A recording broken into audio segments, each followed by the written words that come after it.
Last week's show, it was looking like Jeff wasn't going to complete the challenge until the 11th hour, when he managed to clinch victory from the jaws of defeat. It's going to be really interesting to see this week how they get on with their new challenge.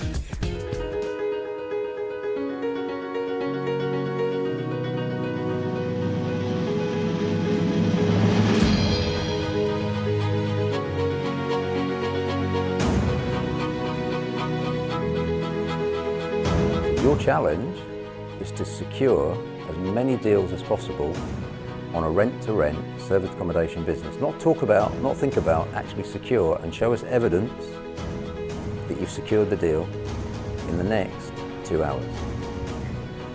And your time starts now. Okay, so you've got 2 hours. In this next 2 hours, you can use whatever resources that you can think of. Ultimately, the outcome is you need a rent-to-rent service accommodation deal, okay, in the bag. So use your resources, your network, you can use anything that you can think of as long as it's legal. And ultimately 2 hours time, we need to present what the deal actually is. Okay, ladies and gentlemen, we've got a 10-minute warning, 10 minutes left. We're looking to secure some rent-to-rent deals for service accommodation.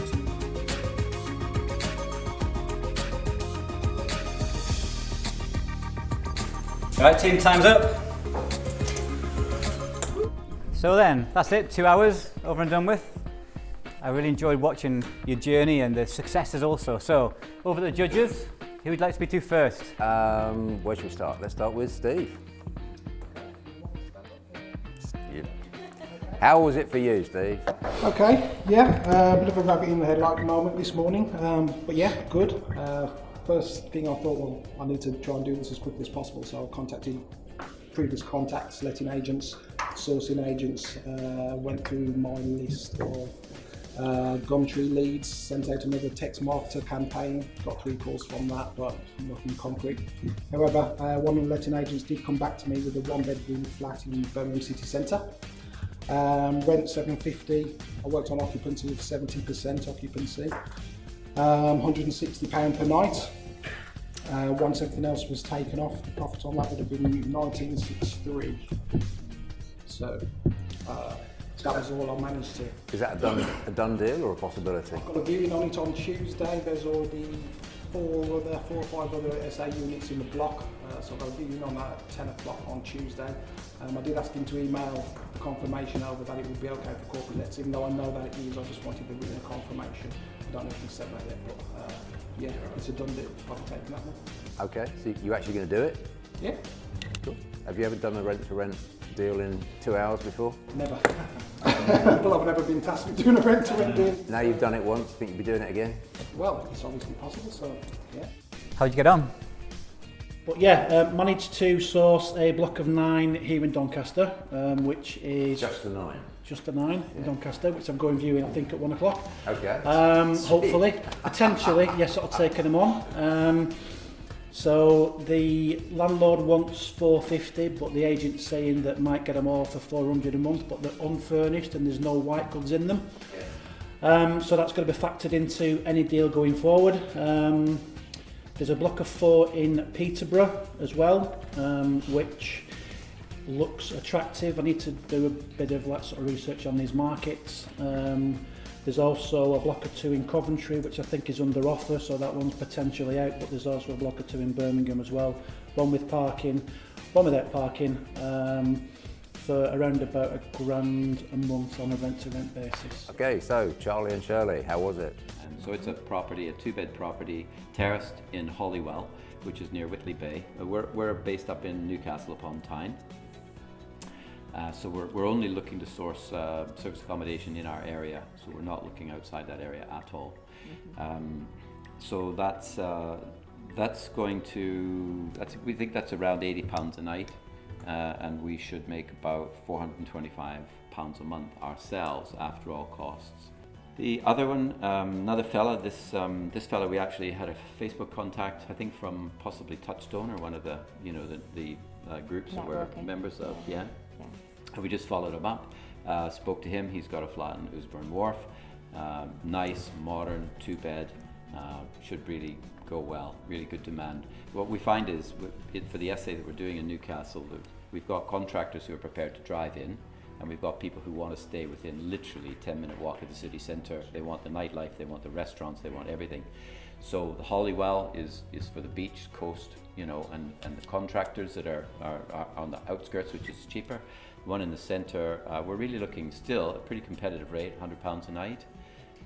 So it's not going to be, it's not crazy money. It means 4 contractors could potentially sleep there, you know, or we could just do it to 2 people, holiday makers. But it's close to the city centre, and we know that's going to work because we've got stuff on. Can I just check, guys? Have you got rent to rent, or have you've got no rent to rent? No, we don't do rent to rent. Yeah, so we don't. But the challenge was to get a rent to rent this morning. Well, it's a rent to rent in the sense that they have a mortgage that they're paying. So yeah, we don't guarantee the landlord a rental. We basically have, you know, Sorry guys, the challenge was very, very clear. It had to be a rent to rent SA. We didn't say you had to keep it. But we don't do rent to rent. Deal sourced it, I said. You could have deal sourced it off. We do management agreements. Richard, you're up next. I'm not really a rent-to-rent person.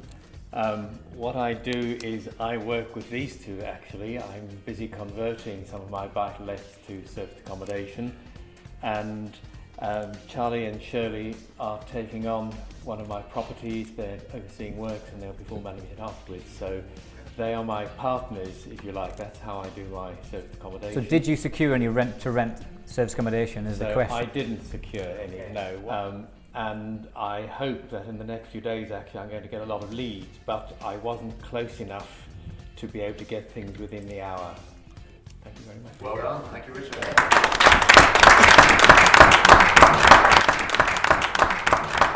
All right, come on, Anita. How many you got? I've got quite a few going on at the moment anyway. Today, with this challenge, I managed to find another sourcer, so that's actually quite handy because it was through another sourcer and I realised that she was co-sourcing with somebody. So now I'm going straight to this particular person. I've got a meeting in Camden tomorrow to look at a 1-bedroom in Camden. That will be £1,400 per calendar month and at £150 a night, which I think is achievable. That will bring in, at 75% occupancy, £3,500, so it brings, after costs, might be about £1,500. Aside from that, I've been working with a new business partner, and I've got something very exciting which might be happening, and I say might because we're still in the early stages, but we're looking at a block in Clapham of 12 2-bedroom apartments.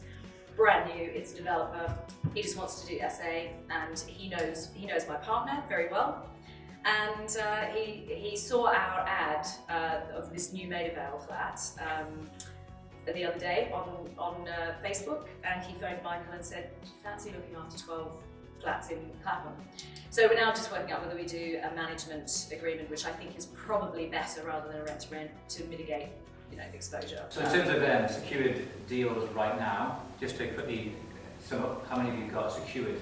Secured? Well, I also have 2 in Old Street as well that I'm going to go and view next week. How many? And 1 in Oxford. Secured. All right, secured. All right. What is that? Judges? Yeah, how many have you managed to get today? Yeah. Never mind this Okay, week. 4. Awesome. Okay, where are we going to go next? Let's go to Penny and Pete next, shall we? I spoke to a couple of agents that I know that I've been speaking to for ages, and she came up with a 5-bed and a 6-bed HMO that's available in Northampton. That's our area. It's not actually what we do because we tend to do serviced accommodation rather than HMO, but it is £90 a week per room. It's actually student accommodation at the moment, but when that finishes, we've got the opportunity to take that on and do whatever we want with it, whether we want to continue with students, which isn't what we do, or you continue or even source it. Yeah, we can source that out, can't we? Source it. Yeah, through our network, we've found a guy who knows landlords with 2-bed flats. Now, that is our model. We do serviced accommodation with 1- and 2-bedroom flats. So taking us back to the actual challenge, which is secure rent-to-rent serviced accommodation, can you just give us the headline figures on that, please? Well, there's been a process of which they went through. Yes, sure. Okay. Yeah. So building for the future. Well done, Penny and Pete. Thank you very much. All right, where should we go next? Let's have Bo, please. What you got? Found this lovely little one in Manchester. He's got lots and lots of them, like they're actually in a block just off Old Trafford. Doesn't have any parking, but it does have a spa. And it's also got a gym. The one bedroom start at 860. It comes with free broadband, so that's really good. Looking at the figures, I did an average nightly cost and then times it by 50% occupancy.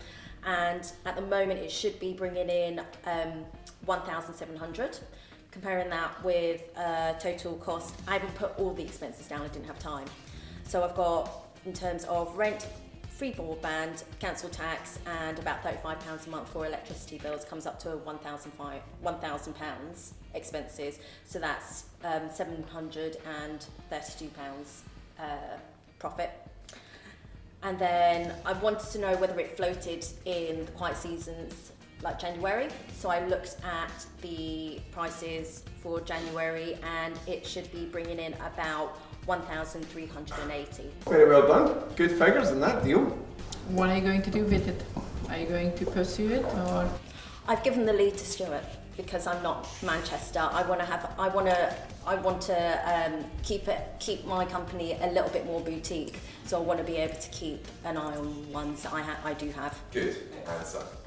Stay focused. Love it. Yeah. All right. Well done, both. Thank you very much. Okay, last but not least, Stuart. I contacted a couple of them and there's a gent I know who's basically working away at the moment. So I spoke to him about his property that he was looking at renting out. So I have a viewing on that in Warrington tomorrow at 10 o'clock. I then went on to a Facebook group, a sourcing group, and I looked through pretty much as Penny and Pete said before about people who were advertising properties, because I've not dealt with sources in the past. So I went through this group, found a gent who had a couple in Birmingham, made an inquiry. He sent me all the details, he sent me the WhatsApp photographs of it all. There's a viewing been booked for Tuesday at 11 o'clock. He structures deals in different ways. So basically it was either, what was the rent? It was either $8.50 a month for this one bed with a separate 2k sourcing fee, or he's quite happy to roll the sourcing fee into the monthly rent, which I wasn't aware people did that, but you know, now I am, and I thought, well, that's quite good because there's no upfront cash. So across those two properties, I've based them both at 70% occupancy. The one in Warrington at £70 a night is £1,470, less rent, less costs, would leave £675 per calendar month.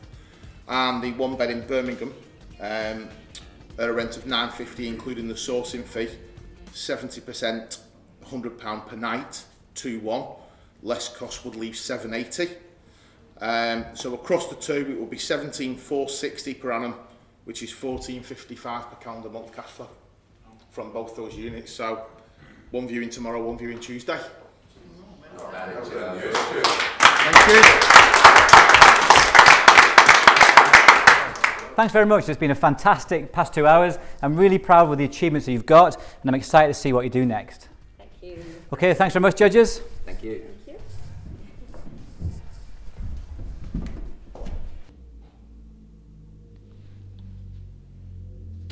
you. Wow. Sorry, Darren. Did you want me?